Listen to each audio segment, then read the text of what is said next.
Hi, my name is Mashadullah, and welcome to the Hot Seat. The Hot Seat is an open and honest interview with guests from all different professional backgrounds, talking about their careers, personal lives, the parts in between, and what keeps them going. So without any further ado, my guest on this edition of the Hot Seat is Team GB 400 metre runner Sabrina Bakare. Sabrina is a world champion at youth level. She won the IAAF World Championships in 2013 in Ukraine. She is now ready to take the next step in her career in competing in the next Olympics over in France. Sabrina Bakare. Hiya. Hello, Sabrina. Hello. How are you? I'm good, thank you. I'm not too bad. Yourself? I'm well, thank you. Yes. Thank you for coming onto the Hot Seat and welcome. Thank you. So, how has the past year been for you with this pandemic and COVID? It's been interesting, and upon reflection, so I'm somebody who really likes to reflect, and funnily enough, it's actually given me a lot of time and space to do that. I think before COVID, I was just in like robotic mode, working, training, doing bits and bobs. But you know, when everything's taken away from you, you've got to be in your house and you're locked down. It gives you the time and space to reflect that you wouldn't really do in my normal routine. And so I've kind of enjoyed that kind of part of it. Obviously, it's not been ideal when you haven't been able to see family and haven't been able to go out as you did and all these restrictions and changes. But it's definitely the time and space it's given me to reflect and do things that I enjoy. So I really like writing, and so I had time to do what I really loved. And so that's the part I actually enjoyed about it, funny enough. So do you find it's been a bit of a sort of time where you can just, maybe study new things? Like just like you said with writing. Yeah, study new things. And so I learned Spanish, and so it gave me more time to learn Spanish. And funny enough, I tried, because I don't know nothing about coding, and I like to push myself and like live outside of my comfort zone. I tried coding, and I stuck to it for like 3-4 months. And then it got very difficult, so I kind of stopped. But I just tried to do new things and some self-development courses and just things to do with psychology and things that I'm interested in. I was able to do more of them things. So I did enjoy that part of what lockdown brought. Oh, no, it's lovely to hear. Mm-hmm. So I want to start off, Sabrina. So I want to go back in time, back to when you were growing up as a child, as a little girl. Mm-hmm. What does sport mean to you? Oh, question. And as a little girl, I think sport gave me a kind of level of freedom, if that kind of makes sense. So in school, I wasn't the most well-behaved child. And I feel that's because I had issues with maybe authority figures telling me what to do and rules like what to do. But when I went training, I went training like 3-4 times a week. It's something I enjoyed. I didn't mind getting shouted at. I didn't mind the discipline and staying to the rules. But I thoroughly enjoyed it. It was also social things. I have a lot of friends, long-term friends from sport, from training that I've kind of grown up with. And so for me, it's something that I enjoyed and it just gave me a level of freedom, and I could just be myself. Like there's nothing like when you're at your peak and you're running your best, the training sessions don't feel so hard when you're in your motions and stuff. So yeah, that's what it means to me. So was it a sense of release as well for you? Yeah, definitely. Like it was, again, with school and stuff, even though I ended up being quite academic in the end, initially it wasn't the case. And so when I was able to go to training, it was like another way of expressing myself. You know, sometimes not everybody is the academic route and sitting in the classroom for an hour or two, a teacher telling you what to do. Sometimes that's not where you can express yourself and thrive. But in the sporting environment, at training, at the track, I was able to thrive and be my whole self. And so I thoroughly enjoyed doing that, and gave me a lot of energy. It was really meaningful, fulfilling when you've gone to a training session, you think it's going to be really hard, and then you're able to do it anyway. So I got great satisfaction from training and stuff. Oh, no, brilliant. And how did this journey within athletics begin? Where did it start off for you? Okay, so at the very beginning, do you know Dame Kelly Holmes? I do. Yeah, she got the double over the 800 and 1500. And at the time, I was only 8, so this was 2004 Olympics. And I just remember watching her on the TV, and I didn't really know like what it meant. I was like, oh wow, this looks amazing. Like she's running with the flag. And I just remember saying, I want to go to the Olympics. And so without knowing at the time what sport it would be in, I just wanted to try and get to that kind of elite state like level of sport.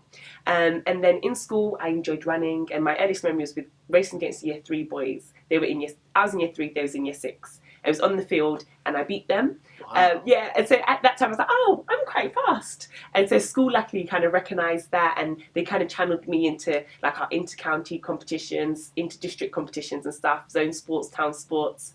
But it wasn't until we moved to Luton. So I moved to Luton when I was 7. And the teachers would again put me in all sorts of different sports: netball, basketball, football, cheerleading, and I enjoyed it all. And it wasn't until Katrina Lewis and Craig Andrew as well came to our school, and it was a gifted and talented programme. And they'll come to our school during the winter and do indoor sports hall. and I started off doing high jump. So we had this national competition in Norwich, indoor sports hall, and I got a silver medal. So Katrina said to me, Sabrina, you're quite good at this athletics. Why don't you try and do it more seriously and go to a private coach and attend private sessions? And at the time, so my mum didn't drive and my dad was working all the time, so couldn't take me to sessions. And so my school were amazing, and they paid for my taxis twice a week to and from Stockwood Park. And they did that all the way from, must have been year 8 to like year 11. So forever grateful for my school for doing that. And I was introduced to my coach Jane Dixon, and Craig would coach us as well. And yeah, that's kind of how I got into the kind of separate out of school competition athletics. And so I've been doing that since I was 12. I'm 25 now, still here, still doing it. And that's how I got into athletics, really. That is fantastic to hear, that your school has managed to help you do what you love. Yes. Like growing up, Yeah. and, and I think we are starting to see that now a bit more now as well with schools, and, so do you feel that's going the right way now as well? With, Yeah. The schools helping these young children, young people that are sort of aspiring to be athletes like yourself? Yeah, 100%. And I think, again, it's just them recognising that not every child maybe thrives in the classroom, but if you've got one teacher, maybe just to identify that, okay, this child is talented outside of the classroom, let's try and help them and maybe just develop them in that way. And so I'll be forever grateful. And it was a lot of teachers, again, I was lucky that I had teachers that recognised that in me and were able to encourage me and positively motivate me into that route, really. And so, yeah, I think it's important that schools are doing it, and hopefully more and more schools are doing it. And like you said, you hear more stories of young people getting encouraged to join different routes, whether it be sports, creative things, whatever. But yeah, I feel like it's important and it's good that it's happening. And is it fair to say then, because you mentioned already Dame Kelly Holmes, Yeah. was she your biggest inspiration growing up, or was there someone else? Oh, it's funny. So there's a few. So Dame Kelly Holmes was definitely the first one where I thought, wow, this is amazing. Like, I felt really inspired by her. And then Christina Horogun. So she's another 400 metre. Do you know of her? I've Heard of her? Yes, Yeah, she's another 400 metre athlete, and she's our British record holder. She's got all the medals: Olympic champion, world champion, double, Olympic silver, European champ, British record holder.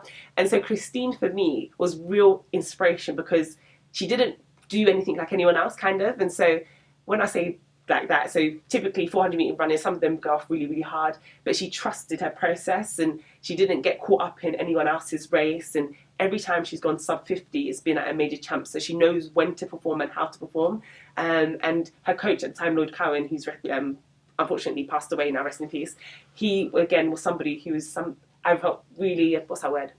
He was like a figure to me, a real inspiration to me, and helped me as well. And so yeah, Christine was somebody I really looked up to as well. Were your parents happy for you to take this journey on within athletics as well? Did you have full support from your family as well? Yeah, I'm really, really lucky. And so my mum, dad, my family, my support bubble, very, very supportive of me. I did always get told that education did come first. That was like the only kind of thing that they wanted me to do. But really and truly, they just supported me wholeheartedly and said, whatever I'm doing, if I'm happy doing it, they're happy for me to do it. And so I was really lucky in that sense that there was no real pressures for me to just give up athletics and focus on education. But the person I am anyway, I wanted to try and excel in both. And so, yeah, I'm grateful that my family and my support bubble were supportive of me the whole way through. So why running, Sabrina? Why did you choose 400 metres specifically? What do you enjoy most about running? What aspect of it? Okay, it's a funny question. So I didn't always start off as a 400 metre runner. I was a high jumper. And then I think I did that for a couple of years. And then I had a small injury in my left foot. And so we just said, okay, let's just focus on the track. And I was naturally just had some speed in me, which was good. And so, when you're doing well at something and then you're getting the positive reinforcement because you're coming top 3 and you're getting medals and stuff, that kind of encouraged me to continue. And then in training, my coach identified that I was able to hold my speed for quite long.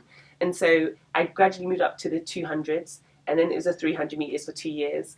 And then our natural progression was to go up to the 4s. And so I wouldn't say I chose the 4 because the training and the race itself is hard work. But because I was naturally able to enjoy my speed quite well, the 400 seemed to be a good suit. And so when I did race and I did train, I did perform quite well. And so it just seemed natural for us. But running in general, I think it was that thing is like when you're at your peak and in your prime, they always talk about the flow state. I know it's quite cliche, but you're not thinking about it. It's just when you're in your best shape, it's actually amazing. you can't even put anything on it. And so that's what I enjoy. And so them moments, and I know it's not many moments in your career, but when you do grab their moments, it makes it all worth it. All them times you're on the floor, being sick, crying, hurting muscles. When you get them specific moments and you're doing well and you're able to run as fast as you can, it's nothing like it. So obviously, I want to go on to a bit more about GB now. Mm-hmm. So obviously, you were training at Loughborough. Yes. And you're also studying there psychology, That's which it. is fantastic. Thank you. So you were training with the likes of Richard Whitehead, Adam Jamili, Rebecca Thompson. So has training with other athletes helped you develop your game as well? Yeah, Do you guys take away stuff from each other? No, yeah, definitely. So in Loughborough, because it's the home of British athletics, a lot of the elite athletes and the senior athletes who've gone to Olympics and World Championships train there.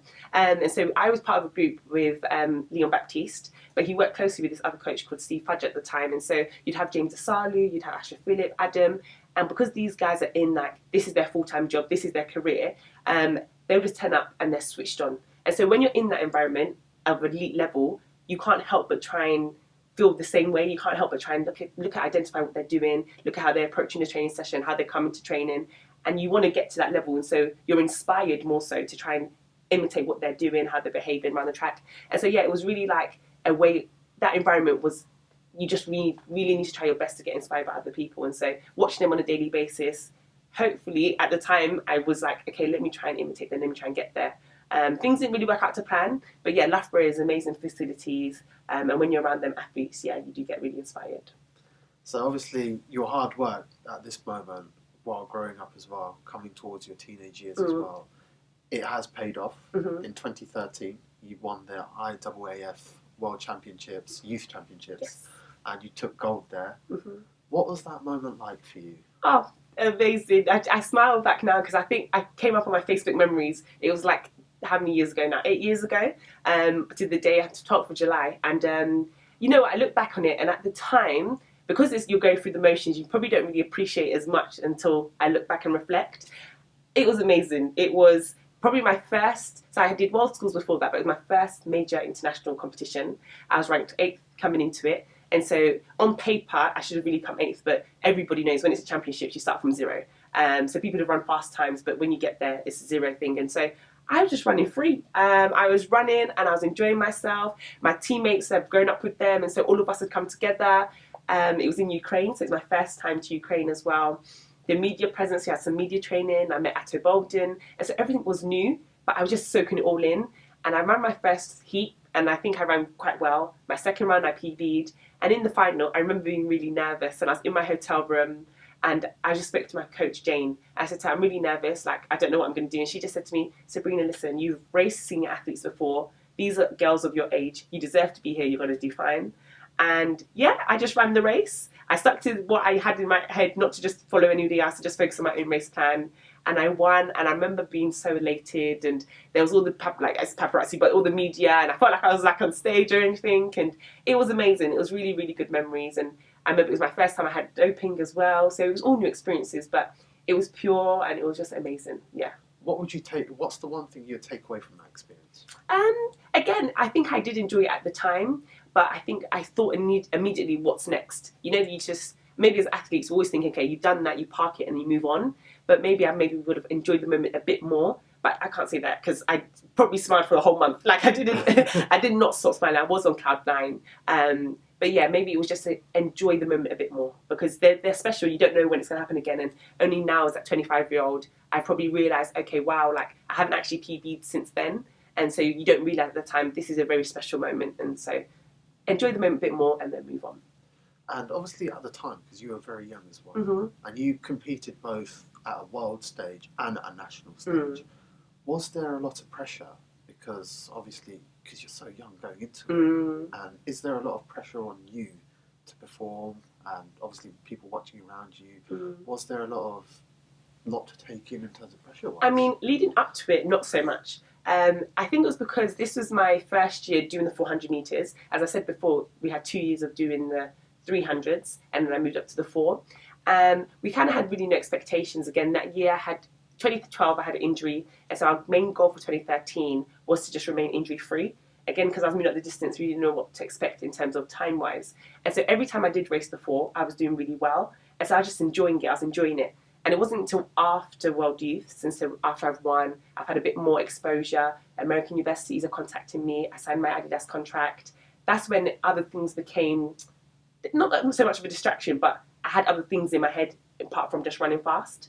And so then for me, I placed a lot of pressure on myself to try and be at my best all the time. And I know that's not possible, but I guess when you're in the moment, you think you can. So every time I raced a 4 after World Youth, I wanted it to be a personal best. I wanted it to be 52 something, and that wasn't the case. And so that's where I felt more difficulty. But in terms of external pressure, not so much. It was probably more coming from within that I put pressure on myself. Now, it's also fair to say, Sabrina, that you've been through a lot over the last few years on a personal level with the diagnosis of your lupus as well. What's your next step going forward in your journey? Okay, so with the lupus, I got diagnosed in 2018, and at the time, I didn't really know how it was going to affect me. Again, I didn't know anybody who had lupus. We don't have any family history of lupus, and so when I got diagnosed, okay, I didn't really know what to do, but it was back and forth trying to manage the condition and things. So that's fine, that wasn't a problem, and I was still able to train, I was still able to do what I need to do. It was just different behaviour things that I had to figure out.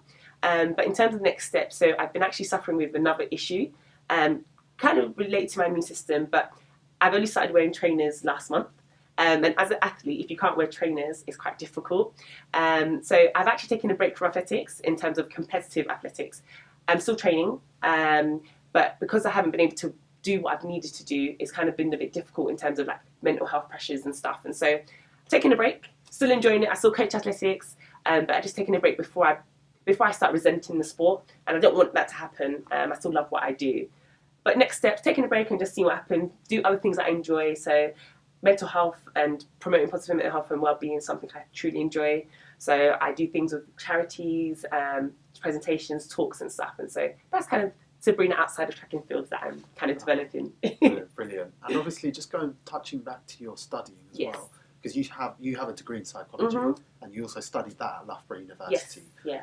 So has that sort of helped you in terms of, both with training and psychologically and mentally as well? Oh, 1,000,000%. I'm so grateful that I did study psychology, because a lot of the things I learned, like coping mechanisms and how I now reframed failure and overcoming obstacles in my head, has really been helpful for myself.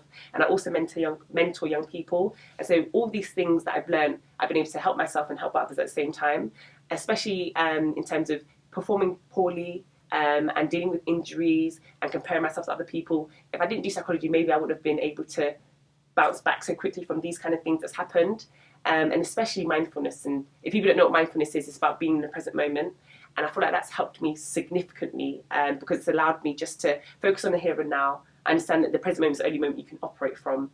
The past is gone and the future is yet to come. And so it allows me just to focus on today and not think about anything that's happened in the past, and not get too caught up in what's to come, really. And so them kind of things have really helped me, and I meditate, and that's something I've learned through psychology as well. So these things have really helped me. Yeah. So obviously we've touched on some of the success you've had, obviously at the World Youth level stage. But have you had any moments so far in your journey and your career where you have just wanted to just stop, give up, and just let it all go? Interesting. So I'd say 2015, 2016 were really difficult years for me. And again, because I said earlier, after 2013, pressure on myself to try and perform and be at a 52.7 shape all the time, which is near on impossible. And 2014, I kind of struggled with hamstring issues, and it tampered with my season a little bit, and I didn't get selected for the individual, like the next World Juniors. So World Youth is under 17, World Juniors is under 20, and under 18, sorry. And so yeah, I didn't really perform as well as I wanted to. But 2015, I had a stress fracture in my tibia, and that kind of put me out for like 10 months. And the reason it took so long is because I had to be in a boot and crutches for 10 weeks. Then I lost a lot of calf tissue. I think it was like 6 centimetres at the time, because you're not using the muscle, so it wastes away. And then it was not only rehabbing and getting that to be strong, then I had to gain general fitness, then I had to gain competitive fitness. And so mentally, that was really tough. And at the time, my peers were getting selected for senior teams at Beijing World Championships. And I was sitting at home watching them on TV. And I hadn't really been in that position before, because I'd always been top 3, the best in the country, whatever. And now I'm watching them on TV. And so I started comparing myself a lot, and I was quite jealous of them. And it just wasn't really good times. And so if it came to me quitting it probably was around that time, but I didn't because I still loved it and I felt like I still had so much to do. Whereas now, a bit older, a bit more wise, a bit more mature, I'm not quitting the sport, but I'm just pressing pause for now because I know for myself mentally I just need to take that break away. So yeah, there's been 2 occasions. One I'm currently living, but back then I didn't quit, but that was the closest I had got to quitting and giving it all up.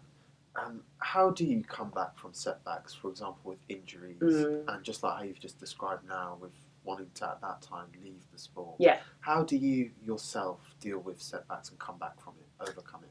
Okay, so again, for me, it's just reframing what it means to fail in my head. And so instead of me thinking, oh, why is this happening to me? And maybe feeling some self-pity and just getting stuck in that kind of rut, I kind of think like failure is a teaching moment. And instead of asking, why is it happening to me? I think, what will this teach me?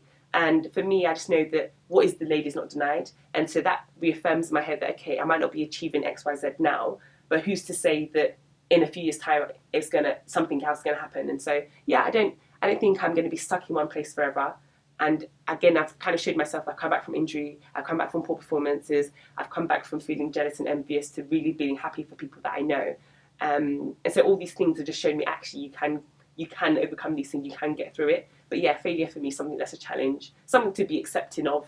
And I will bounce back eventually. It's just a matter of when. And you definitely will. Thank you. Definitely will. I think from just doing this interview, it's like I get this aura about you that, you're so motivated, you're fueled up, you're ready to just, go again. Oh, thank you. So, but I think, going forward, there's a bright future ahead for you. Thank you. So, yeah, but I just want it. to also go on to some of the training. So as a runner, as an athlete, what is a typical day of training for you? Okay, so typically it depends on the weeks. It might change if you're in the middle of winter or if you're in the middle of summer. The training itself changes because obviously in winter it's more of the harder, longer runs where it's like more cardiovascular, like enduring kind of things. Whereas in the summertime you're preparing to race, and so training will be a bit lighter. But typically a week I train probably 5 times a week, 6 times a week. Not all of them are running sessions, so I'll do 2 gym sessions. I'll do a yoga and stability kind of session. I'll do some rehab work as well. And so when I say rehab, it's just exercises that are going to strengthen areas of like your ankles and your feet and things. But yeah, probably one of my favourite sessions are like 250s. And so running 250 metres, and you might do, depending on time of year, but 3 of them with a nice recovery would be a good session for me. I'd swim as well as active recovery. I stretch all the time. But yeah, that's the kind of things that we kind of do. It's not all just running, because I know some people just might think, oh, you train and you just run, but we'd be broken if we just ran. So there's a lot of things around it that we do to help allow us to train in specific ways and stuff. So. And obviously just going on to the diet now as well, nutrition. I think with every athlete in every sport, I think it's very important, Definitely. I imagine. So what is a typical, when you're seriously training, for example, back when you were during the World Youth Championships? Yes, yeah. What was a diet? What was your diet and nutrition? Yes. What were the typical meals you So were typically, morning time would just be some oats, maybe some porridge. I might put banana in there. And then lunch would be, basically, it's just things that are good for you, that are typically your cakes, your biscuits, refined foods. So I stay away from refined foods. Wouldn't really eat pastries and things. But yeah, lunch would always be some kind of egg. I like eggs. I like scrambled eggs. I like throwing things in there like mushrooms and kale and spinach and tomatoes. Everything I can fill it up with, I put it in there. And then dinner would maybe be some rice or some potatoes, do some kind of protein, so your fish or your chicken. And that would be me, really. Drink lots of water.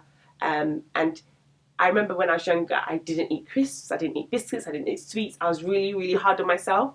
But as I got older, I realised that everything's in moderation. And so you don't need to punish yourself by restricting a complete food category. You can have bits, but you just got to be mindful of how much you're consuming. And so, yeah, generally a healthy diet is just hitting your fats, good fats, hitting your protein and hitting your carbohydrates. And yeah, that's typically what I have.